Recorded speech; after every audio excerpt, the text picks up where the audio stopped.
my name is plein-air Shook, and I am the information collector. This week, it's been a hard week, and unfortunately I wasn't able to put together a program. But I'm not going to let that stop me from not only having a good week, but also providing you with something awesome. So I'm here in Black Mountain for some plein air watercolor painting. Plein air is spelled the way you see it on the screen, and it involves painting live outside. So let's get started. Now, plein air painting is not for everyone, and there are advantages and disadvantages. Painting from a picture is awesome. I do that all the time. So one reason I decided to do this today is just a wonderful exercise in making a day that you had planned to do one thing and using it for something else. And I didn't even bring my easel, so it's going to be a little different. Water, of course. This is my art bag. These are 5-gallon Ziploc bags. You can get places, they're incredible. Watercolor paper.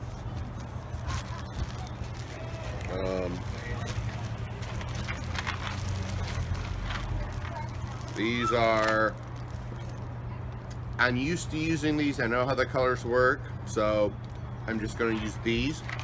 Of course, this one has been well loved. That's why I keep it in a nice bag so it doesn't fall out and make a mess. And then ruler, and this is a set of brushes I picked up. They're actually craft brushes, but I like the way they hold together, so I'm using them. Oh yes, and I'm being a little disorganized because if everybody waits to do stuff till they're completely organized, nobody ever gets anything done. Like I said, this week was not the plan, but we're doing it anyway. Okay, so they have a table here at the train depot that I'm going to use as a workspace. I should have brought a small table, but like I said, this is an exercise in improvisation. I'm putting out these bags to create a clean working space. It's spring, there's creepy crawlies, so that's where I'm working.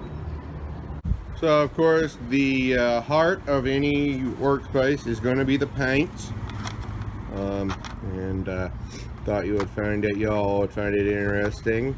See me put the little pups back in the containers. Like I said, this is a well-loved paint set.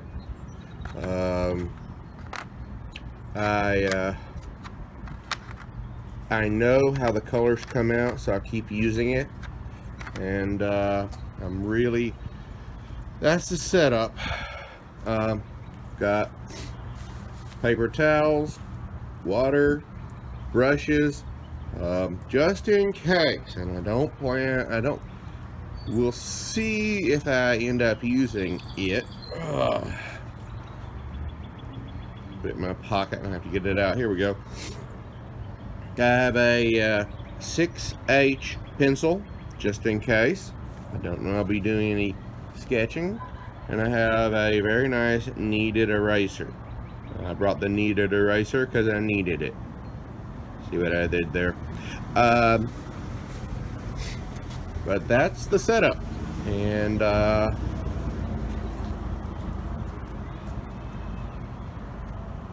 it's on Cherry Street with a very nice, very improvised, not what I planned for today, but let's see what we can do. This is what I'm going to paint, and I intend to do it fairly quickly. So it's got a nice layout. You got the rule of thirds going on. So I'm going to see what I can do with this, just very briefly. So first I'm going to do a quick sketch. That's what I'm looking at, and it's a little hard to see. It's going to be a little stylized. Basically, the train is going to be a little narrower, but there's the mountains. I think it'll turn out fairly well. I'm going to start with this one, and I'll probably let the lines fade through. I just tweeted that I'm here doing plein air painting. Unfortunately, it took a while took longer than I expected, so I probably won't be live tweeting during this. Alright, I'm going to start with, I'll tell you what. I'm going to start with the undercoat, because the way this is,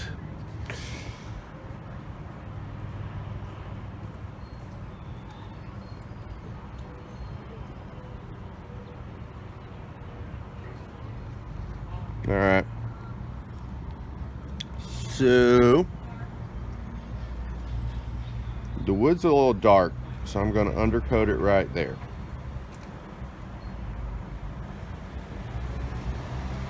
And the thing I like about watercolors, and I've often thought of them as the Photoshop of paint. That's just me. I haven't ever heard anybody say that. But the thing I like about watercolors is that the layering.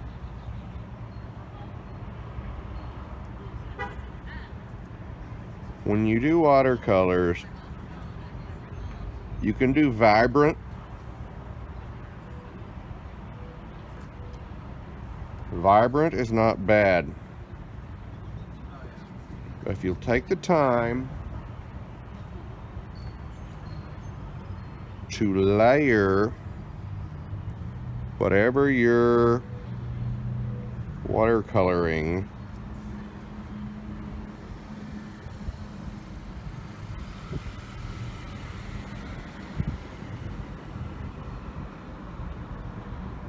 I have found much more success with that.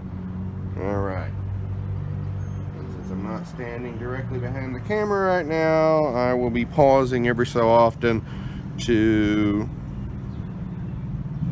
make sure I can see what's going on.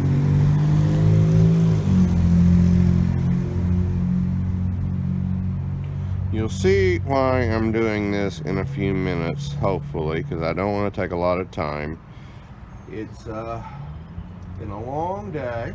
It's later than I had hoped, but that's okay.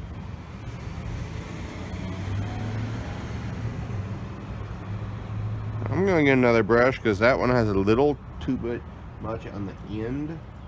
It is a craft brush, which I'm going to go with this one.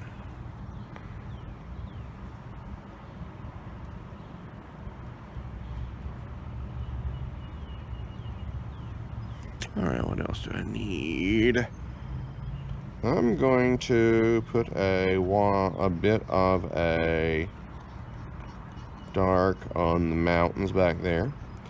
And one thing about my watercolor, I'm not doing a lot of washes here for 3 different reasons.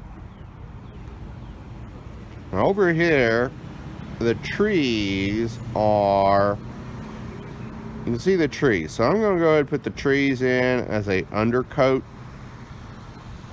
just like that. Hopefully later you'll see why I'm doing this. Later I may not see why I'm doing this, but we'll see. So there, we create a nice little texture in through there. Even though I would love to spend more time on this, I'm gonna move quickly because I've been already taking too long. Watercolor is a fast medium. It's unforgiving,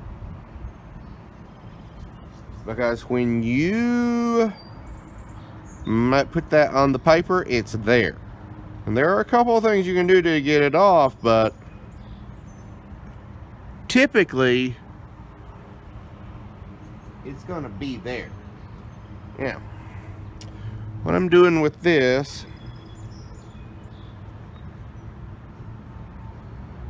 I'm going to do the same thing with the train.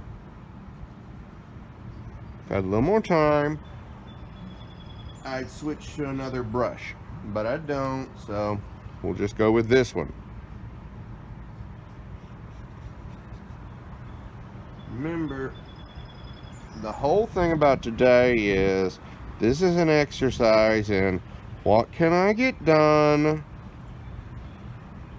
when what I wanted to do doesn't pan out.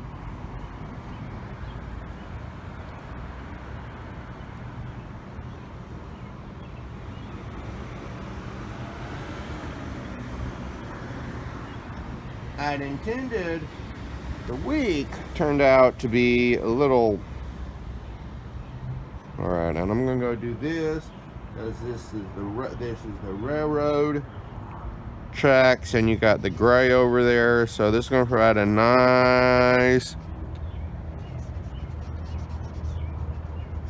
background for that. See, if I can lay down, and there's another creepy crawly. If I can lay down the back, I can use this to create texture.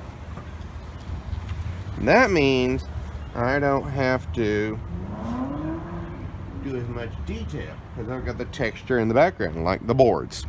Got the boards right there. So, and once again, you'll see where this goes in a few minutes, but that's that. All right. And this is not going to be perfect. This is just going to be good. I'm glancing over my shoulder. A little shadow under there. I'm just going to create a little more shadow right there. Alright. So that's good. Now, another thing about doing not a lot of wash is I don't have to wait to let it dry. And what I'm doing with the brushes is probably what your teacher would say not to do. But I'm in a hurry. So,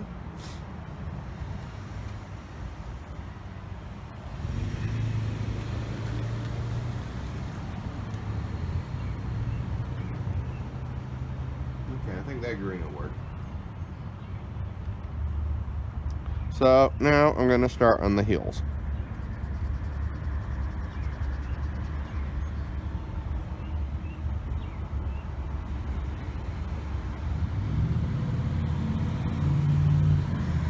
Little more blue than I would prefer,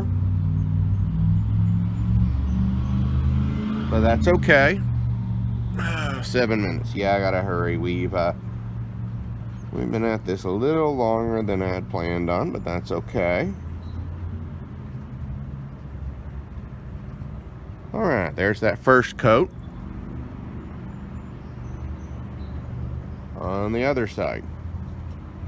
See, what I can do with the trees, the undercoat defined the trees. So I will probably put something else over them, but it still shows up very nicely. Watercolor can be a vibrant medium, and that's good if it is. But at the same time, if one will take watercolor and use it in a certain way, a la layers, the results can be remarkable. It's very transparent. Okay, so much for that. Now, let's go to the deck.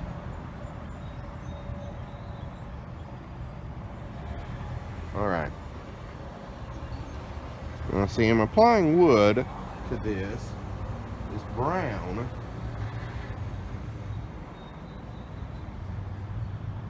But because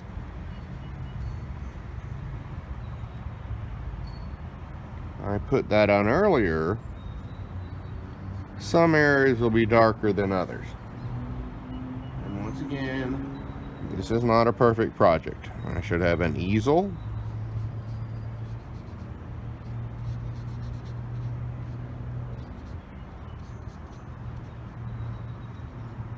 I should have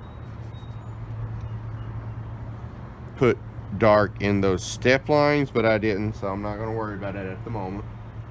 For 3 reasons, mainly time. And that's got a lot of water with it, which is a little problematic because I'm in a hurry.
Well, that's the painting.